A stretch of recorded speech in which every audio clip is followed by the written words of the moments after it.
Հերթական աղմկահարույց բացահայտումը Հայաստանի ներքաղաքական կյանքում Դոսիե կենտրոնն ու Խրոնիկա Կավկասյան հայտնում են, որ Ռուսաստանի նախագահ Վլադիմիր Պուտինն ամեն գնով փորձում է խառնվել Հայաստանի խորհրդարանական ընտրություններին։ Մասնավորապես հրապարակել են արտահոսած փաստաթղթեր, որոնք ըստ հեղինակների բացահայտում են, թե ինչպես էին Կրեմլին մոտ կանգնած քաղաքական տեխնոլոգներն ու ռուսական հատուկ ծառայությունների հետ կապվող շրջանակները ծրագրում ասել Հայաստանում կայանալիք ընտրությունների վրա։ Ըստ հրապարակումների նպատակը մեկն էր թույլատրել Նիկոլ Փաշինյանի իշխանությունն ու ընտրություններից հետո ձևավորել հակափաշինյանական կոալիցիա։ Փաստաթղթերում նկարագրվում են միաժամանակ մի քանի ուղղություններ՝ քաղաքական թեկնածուների առաջմղում, մեդիա արշավներ, սոցիոլոգիական հետազոտություններ, ընդդիմադիր ուժերի համակարգում եւ նույնիսկ հետընտրական իշխանափոխության սցենարներ։ Ռուսական կողմը ըստ հետաքննության որոշել էր չկենտրոնանալ միայն մեկ թեկնածուի վրա, սակայն հիմնական խաղադրույքը դրվել է գործարար Սամվել Կարապետյանի վրա։ Նրան փաստաթղթերում ներկայացնում են որպես Հայ Իվանիշվիլի, մարդ, որը պետք է դառնար նոր հույս հասարակության համար եւ միավորեր հակափաշինյանական տարբեր բևեռներին։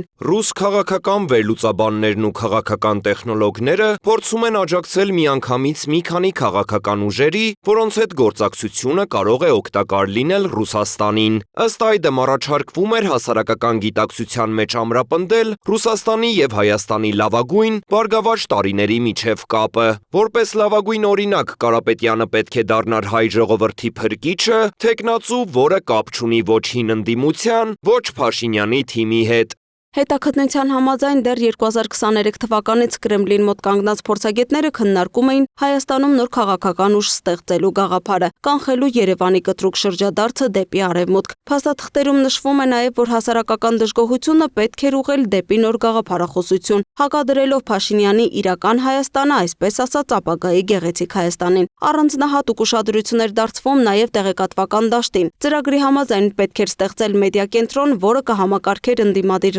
ռեսուրսները, բողոքի ակցիաներն ու հակակառավարական օրակարգը։ Թիրախում էին ոչ միայն վարչապետ Նիկոլ Փաշինյանը, այլև Աննա Հակոբյանը։ Առաջարկվում էր փոխել Ռուսաստանի որպես անբարյացակամ պետության ընկալումը մարդասիրական, կրթական եւ մշակութային նախաձեռնությունների միջոցով։ Հրապարակված նյութերում մեծ տեղ է զբաղեցնում նաև հասարակության, այսպես ասած, գունավոր քարտեզագրումը։ Ըստ այդ վերլուծության 15%-ը համարվում էր սև հատված նախկին իշխանությունների կողմնակիցներ, 15%-ը սպիտակ հատված Փաշինյանի եւ արևմտամետ ուժերի աջակցողներ, իսկ մնացած 70%-ը կարմիր հատված, մարդիկ, որոնք դժգոհ են գործող իշխանությունից, բայց չեն ցանկանում նախկին համակարգի վերադարձը։ Հենց այս զանգվածն էր դիտարկվում որպես հիմնական թիրախ։ Քարոզչական հիմնական լոզունգը հետևյալն էր. ընտրեք ում ուզում եք, միայն ոչ Փաշինյանին, սակայն ռուս քաղաքական տեխնոլոգների մշակած ծրագրերն ամբողջությամբ այդպես էլ չիրականացվեցին։ Փաստաթղթերում մանրամասն ներկայացված են նաև քարոզչական մեխանիզմները, առաջարկվում էր օգտագործել կարճ տեսանյութեր, բլոգերներ, սոցիալական ցանցեր, թռուցիկներ, պաստառներ եւ նույնիսկ հատուկ կայք, որտեղ ընտրողները կարող էին գտնել իրենց ընտրատեղամասը եւ ընդդիմադիր ուժերի մասին տեղեկություններ։ Ռուս քաղտեխնոլոգների ծրագրերում առանձնահատուկ դեր ուներ նաև հայ առաքելական եկեղեցին։ Ըստ փաստաթղթերի Կարապետյանի իմիջը պետք է ամրապնդվեր եկեղեցական շրջանակների հետ գործակցությամբ, ստեղծելով աշխարհիկ եւ հոգեվոր առաջնորդների միասնության պատկեր, սակայն Սամվել Կարապետյանը միակ թեկնածուն չէր, պահեստային տարբերակ էր դիտարկվում նախկին մարդու իրավունքների պաշտպան Արման Թաթոյանը։ Հետաքննության հեղինակների ներկայացմամբ նրա համար մշակվել էր առանձին քաղաքական ռազմավարություն, մեդիա պլան եւ անգամ հարցազրույցների պատասխանների փաթեթ։ Օրինակ, ՀԱՊԿ վերադառնալու մասին հարցին առաջարկվում էր պատասխանել. ես պրոհայկական եմ, Ռուսաստանը 7 խաղացողներից մեկն է, որոնց հետ Հայաստանը պետք է աշխատի։ Հարցը Ռուսաստան թե արևմուտք չէ։ Միաժամանակ խորհուրդ էր տրվում երբեք չխոսել ՀԱՊԿ վերադառնալու կամ ԽՍՀՄ-ի նկատմամբ նոստալգիայի մասին։